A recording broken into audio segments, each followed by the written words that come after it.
They are saying it's 20-some years since it's been this dry.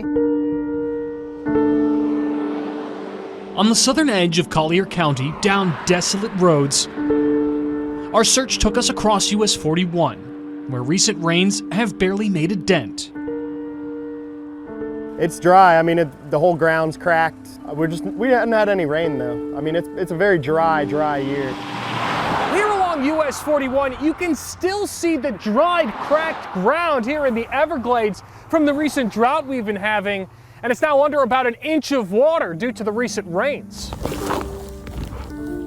But along the roads to Chokoloskee Island, there are plenty of spots still with no water left at all. I'm almost 70 years old, so I've seen it dry before. It was there on Chokoloskee Island that we met up with Lynn McMillan, the owner of the Smallwood Store Museum, whose family has lived here since before the Everglades National Park was founded.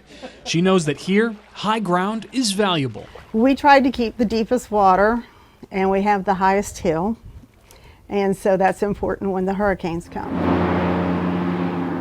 The Everglades' relationship with hurricanes is unique, as low-lying lands tend to get hit the hardest by storm surge.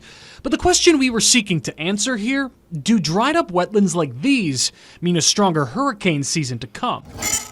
Turns out, the answer's complicated. Well, I don't think you can make the connection that because the Everglades has a drought, therefore we will have a bad hurricane season. But you certainly can say there could be a connection because of overarching weather patterns that oftentimes lead to drought in the winter and busy hurricane seasons during the summer. That overarching weather feature is called La Nina. And La Nina is not a weather system or a weather front or anything like that. It's actually here off the coast of South America. Now, when the water temperatures off the coast of South America run cooler than average, they impact global wind patterns, and oftentimes during years where we have La Nina, the stronger upper level winds like the jet streams tend to stay farther north in latitude as compared to other years. When we have this kind of setup in the wintertime, the jet streams stay farther north. That means fewer storm systems make it into Florida, which means we stay dry, and in exchange, we stay hot. So in the wintertime, that can lead to, of course, drought conditions. Now, if this kind of setup stays in place during the summertime,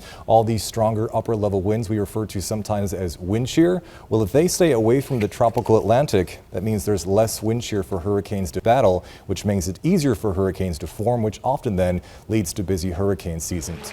Meanwhile, locals we talk to say there's not much of a connection. I don't know. I've been here for a long time, and that doesn't mean anything, but I've never heard that.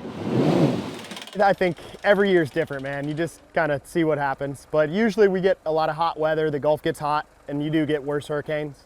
But the water temp's not crazy hot yet. Which means claims on social media seem to be more alarmist than truthful. In fact, McMillan thinks the drought we're dealing with right now might actually help during hurricane season. Whenever it's not a dry season and you get a hurricane and you have that water, then that's going to be that much higher that water comes.